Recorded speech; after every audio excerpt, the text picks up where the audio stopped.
처음 인사. 안녕하세요. 안녕하세요. 위클리벤 문희정입니다. 이학범입니다. 저희가 항상 선거 때 선거 공약에서 동물 복지와 관련해서 어떤 공약들이 나왔나 챙겨보잖아요. 네. 얼마 전에도 사실 주요 대선 후보들의 공약을 살펴본 적이 있었는데 네. 그때는 이제 경선 때였고 네. 이제는 더불어민주당 후보가 딱 결정이 됐습니다. 자, 이재명 후보 공약을 하나하나 오늘 좀 살펴보는 시간을 가져보겠습니다. 이재명 후보는 동물 공약을 되게 빨리 발표를 했어요. 8월 20일 날 발표를 했거든요. 네. 근데 그때 사람, 동물, 자연 모두를 위한 통합 복지를 하겠다고 크게 7가지 공약을 발표했습니다. 항상 얘기하는 그 원헬스 개념하고 되게 많이 비슷해가지고 맞습니다. 약간 반가운 느낌? 네.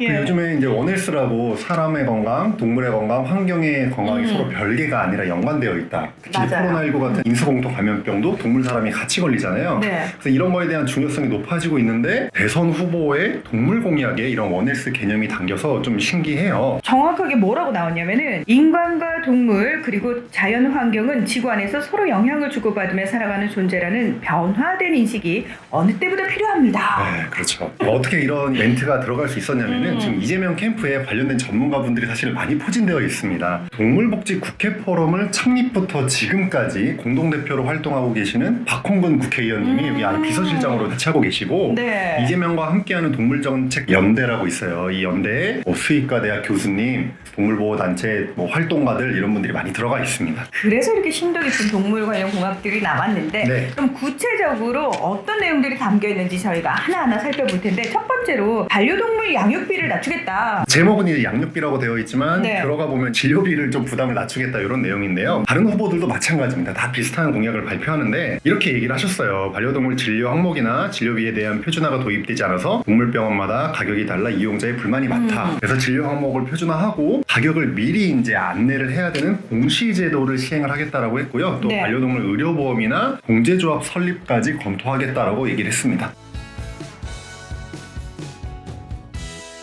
자, 그리고 두 번째는 펫티켓 관련해가지고 네. 개물림 사고 등 반려동물로 인한 사회적 우려를 불식시키겠다. 네. 이 내용도 담겨 있어요. 예전부터 계속 나왔던 얘기인데 반려동물 양육하기 전에 이제 면허증 제도를 시행을 해서 가격을 갖춘 사람만 키우게 하자 이런 얘기가 있었잖아요. 맞아요. 그래서 양육 전에 반려동물 기본 예절 교육을 받도록 의무화하고 훈련사들이 지금은 정규 자격증이 없는데 이걸 국가 자격증화해서 행동 지도사라는 직업을 신설하겠다라고 얘기했고 보호자가 없는 개, 주인이 없는 개들이 또 개끼리 물거나 사람 물었을 때 문제가 있잖아요. 그런 상해 보상 제도를 지자체를 통해서 한번 이뤄보도록 하겠다 이렇게 얘기하셨습니다. 굉장히 좀 세심하게 그것들이 많이 준비가 돼 있고 반려인들 입장에서도 처음에는 의무라고 그러면 싫겠지만 사실 배워야 하는 부분들이거든요. 반가운 내용들인데 세 번째 공약은 사회적 합의를 거쳐서 개식용 금지를 추진하겠습니다. 저희가 위클리벳에서 몇 년 전에 개식용 금지 캠페인 엄청 했었거든요. 그렇죠, 맞아. 그런데 전 되게 가슴 아파요. 위클리벳의 외침이 참 아직도 우물 속의 외침인가라는 생각이 든 게 그 얼마 전 야당 후보 토론회에서 아니 식용개 따로 키우지 않냐고 저 이 얘기 나오는데 여기 확 잡았잖아요. 네. 이게 사실은 한 사람만의 문제가 아니고 어쩌면은 아직까지도 그렇게 생각하시는 분들이 정말 많겠구나라는 안타까움. 맞습니다. 이제 그런 상황이 있었지만 네. 이재명 후보는 이제 아예 개식용 금지 공약을 넣었는데 사실 저희가 위클립의 72회에서 소개해드린 적이 있어요. 당시 성남시장일 때 모란시장이 굉장히 유명한 개시장이었잖아요. 그렇죠. 근데 그거를 이제 정리를 하는 과정을 저희가 소개를 해드렸죠. 맞아요. 그냥 가서 정리한 게 아니라 간담회를 열고 이분들의 영업을 업종을 전환할 수 있도록 하고 그래서 막 되게 오랜 기간에 걸쳐서 회의하고 간담회하고 해서 결국에는 그걸 정리를 했습니다. 그런 경험을 바탕으로 사회적으로도 대타협을 통해서 단계적인 개식용 금지 로드맵을 확실히 제시하겠다라는 공약을 발표했습니다. 성남 모란시장의 개판매를 중단시킨 건 다른 지자체에서도 좀 배워야 합니다라고 얘기 네. 많이 했던 맞습니다. 부분이라서 이 부분 확실히 믿음이 가고요. 네 번째 공약이 동물학대 범죄 예방과 재발 방지에 적극 나서겠다. 네, 경찰서에는 동물학대 범죄 전담팀을 만들고요. 지자체에는 동물복지 전담부서를 이제 설치를 해서 좀 전문성이 있고 책임감을 갖고 동물학대 범죄가 이제 수사가 될 수 있도록 대응할 수 있도록 하겠다라는 얘기가 들어갔고요. 동물학대 행위자가 다시 한번 동물을 키울 수 있어서 좀 문제가 되잖아요. 맞아요. 항상 소유권 박탈 이런 논란도 있고요. 그래서 그거를 동물 양육을 금지시키겠다. 그리고 수강 명령을 하겠다라고 했고요. 또 구조 보호하는 동물의 이제 안락사 문제도 있는데 지자체 동물보호센터에서요.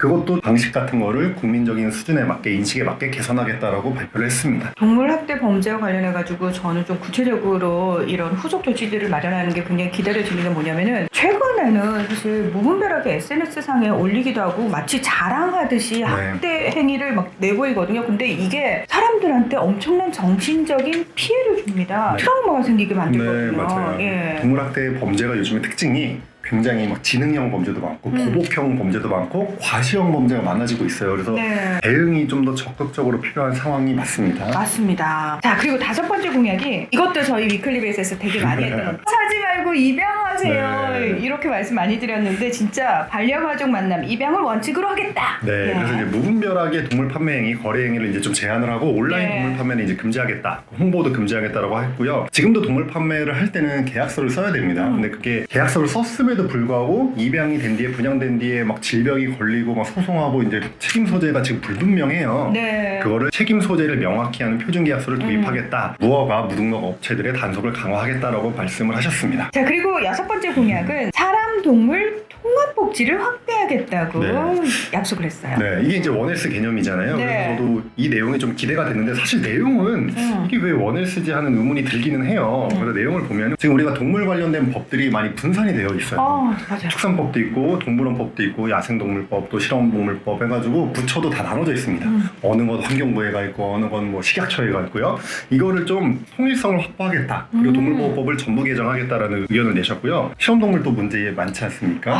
네. 그래서 동물대체 시험법을 아예 제정을 하겠다. 지금 실험동물에 관한 법률은 있기는 한데 또 동물보호법에 실험동물 복지에 대한 내용이 있긴 한데 아예 동물대체 시험법이라는 법을 제정하겠다고 공약을 했고요. 동물복지진흥원이라고 하는 기관을 만들겠다고 했어요. 이게 뭐냐면 여러 부처로 분산되어 있는 동물 관련 업무를 합쳐가지고 통합적으로 뭐 연구도 하고 문화도 확산시키고 뭐 정책도 펼치고 하는 그런 동물복지진흥원을 만들겠다라는 공약도 발표를 했습니다. 우리가 사실 동물만 따로 떼가지고 관할하는 부처가 생겨야 됩니다. 계속 얘기를 했었는데 그 첫 단계 같은 느낌적 느낌. 그렇습니다. 네. 거기 자. 외에도 이제 뭐 반려동물 놀이터 확대도 이제 있지만요. 사람이랑 동물이 같이 들어갈 수 있는 공간이 좀 제한적이잖아요. 이제 그런 것들을 확대하고 동반 가능 장소를 공유하는 플랫폼을 만들겠다 이렇게 얘기를 하셨습니다. 심지어 시각장애인 안내견마저도 일반 식당에서 못 들어오게 해서 참 우리 마음을 많이 아프게 했잖아요. 네. 네. 이런 인식이 좀 많이 개선될 수 있는 공약이 됐으면 참 좋겠다라는 바람도 좀 들고요. 네. 자, 그리고 제가 정말 반가워하는 공약입니다. 채식 선택권과 비건 문화를 확산시키겠습니다. 네, 그래서 이제 임기 내에 모든 공공기관의 채식 선택권을 보장하겠다 이런 공약을 발표했고요. 민간으로도 비건 문화가 확산될 수 있도록 적극적으로 이런 제도를 추진하겠다라고 발표를 했습니다. 네, 그 외에도 뭐 펫푸드 산업을 육성하고요. 펫푸드의 이제 생산 공급 과정을 체계적으로 관리하겠다 이런 공약도 있었습니다. 이대로만 되면 너무 좋을 것 같은데 문제는 대통령이 됐을 때 이걸 실현할 수 있을까? 네. 어느 정도의 가능성이 있을까? 이런 걱정은 그렇죠. 늘 있을 수밖에 맞습니다. 없죠. 문제는 이제 예산일 것 같은데 예산이 확보되면 일단 추진 자체는 적극적으로 할 것 같아요.